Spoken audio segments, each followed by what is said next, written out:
Assalomu alaykum, qadrli kuzatuvchilarimiz.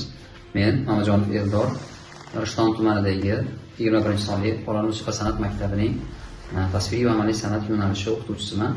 Sizlarga shuni ozgina lavhani tayyorladik. Hozir bu yerda ko'rib turganingizdek, naturmort janriga asoslanib, akvarelda, ya'ni naturmort tashkillangan.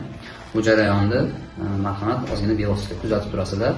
Holatlarni, jarayonlarni yaqinroq olib sizga ko'rsatamiz. Marhamat.